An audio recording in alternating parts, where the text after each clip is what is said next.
Hi guys, welcome to my channel where we talk about everything from tech to films and all the fun stuff in between.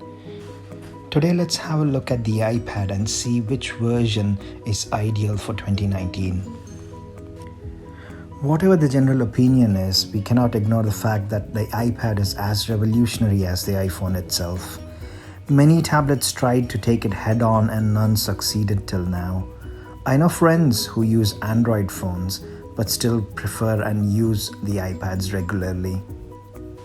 And looking at it from a simple user's perspective, this device is truly magical, as Steve Jobs called it.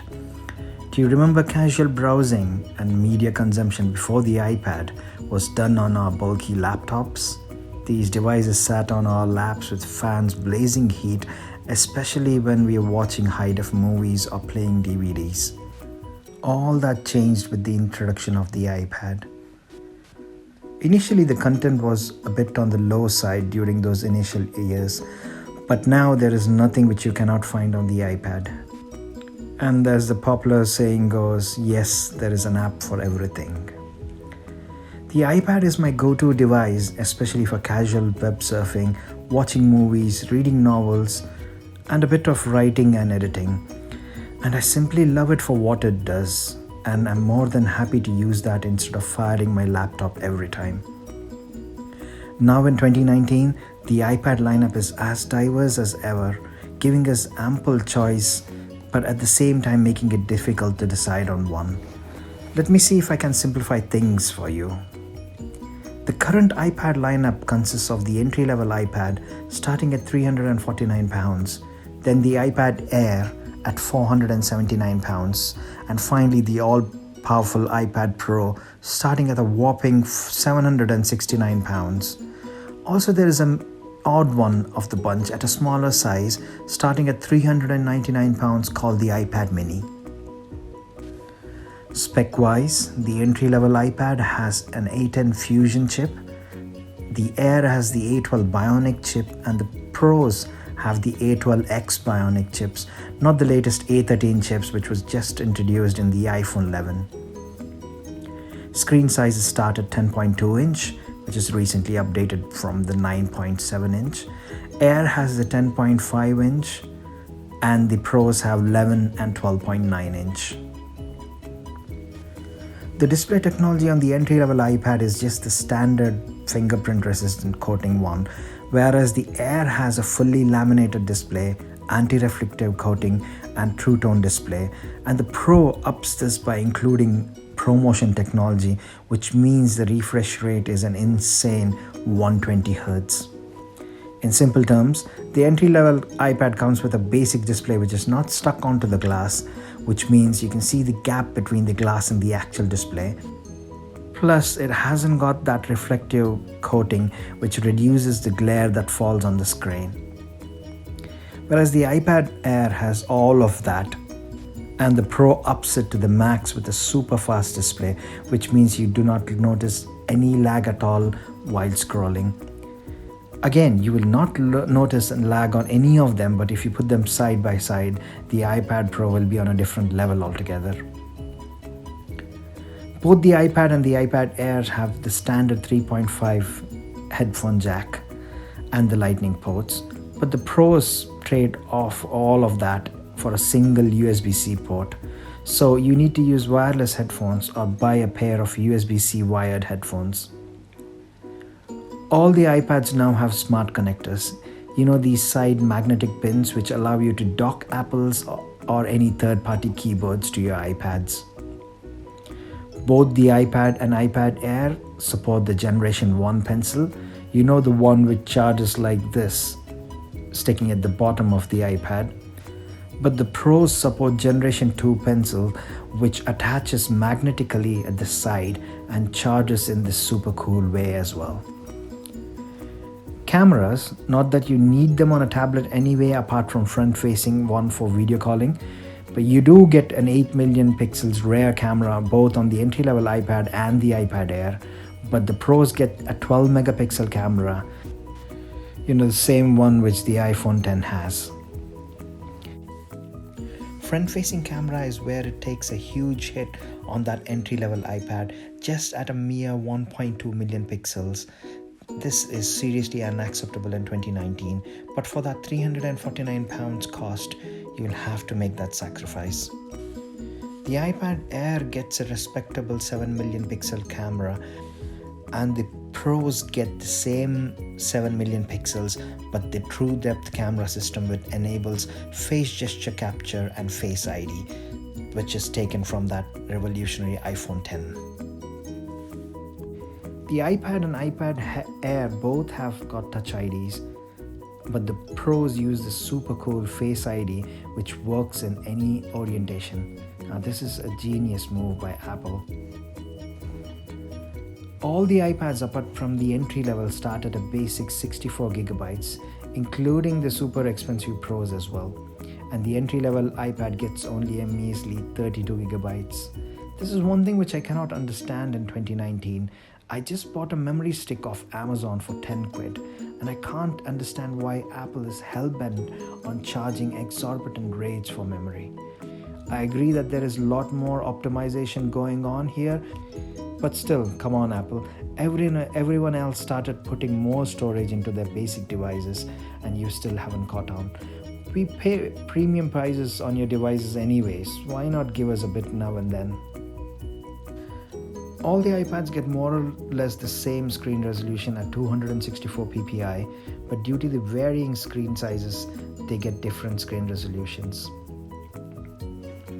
Weights: the iPad clocks in at 483 grams, Air at 456 grams, and the Pros at 468 for the 11-inch and 633 for the 12.9-inch models. One thing that Apple doesn't come clean and mention about is the RAMs in the iPad. You know, the one which actually makes a huge difference in performance, the one which makes loading apps super quick and keep them in background without refreshing, the one which you should consider before making a purchase. So here goes. The entry-level iPad has 2 gigs of RAM.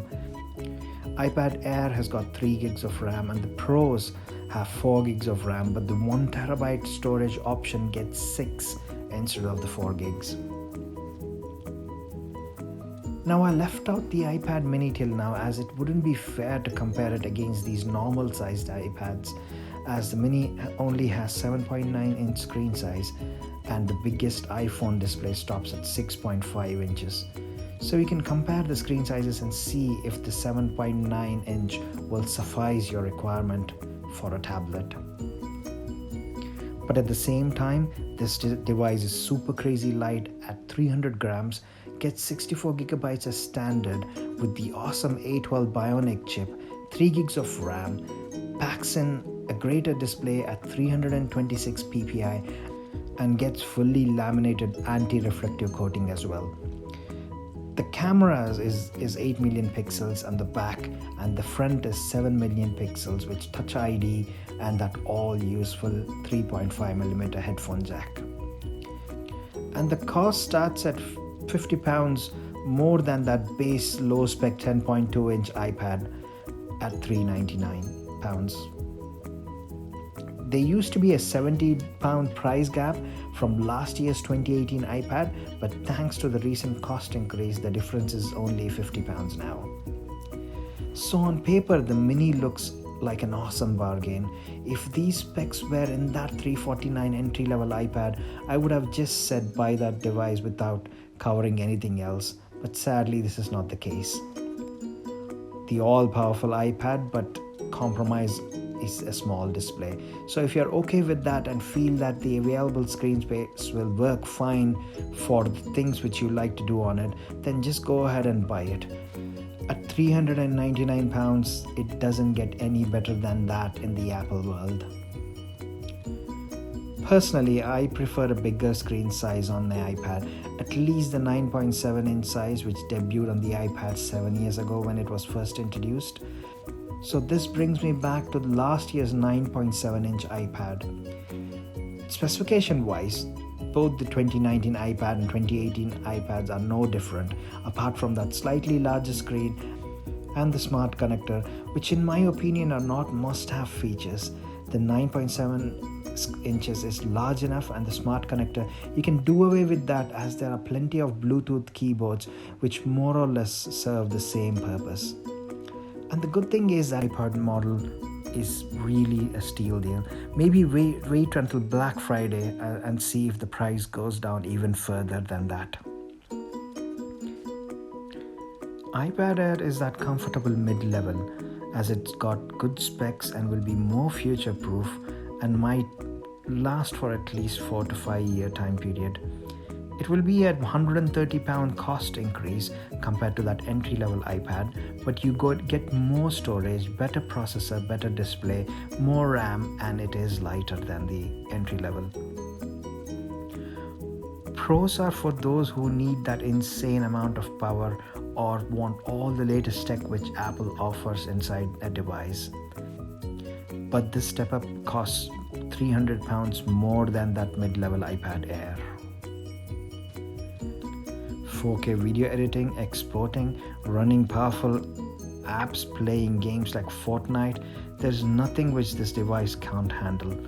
And the two different sizes you need to consider if you really need that extra real estate, sacrificing a bit of portability and adding £200 more to the cost purchase, then you can go for the larger 12.9-inch screen size. So finally, iPad mini is something which you can blindly buy if you're okay with that small screen size. And for all you budget conscious buyers, including me, I'm going to hunt for a good deal on that 2018 iPad, as I mostly use my iPad for watching films, writing articles, reading books, magazines, play some basic games, browsing, shopping, and do a bit of video editing. And for all these requirements, the 2018 iPad will be perfectly fine. Plus, I can also hook up a Bluetooth keyboard or use the Apple Pencil if I need to. All this will make it ideal for even those school-going children who are in need for tablets or Chromebooks.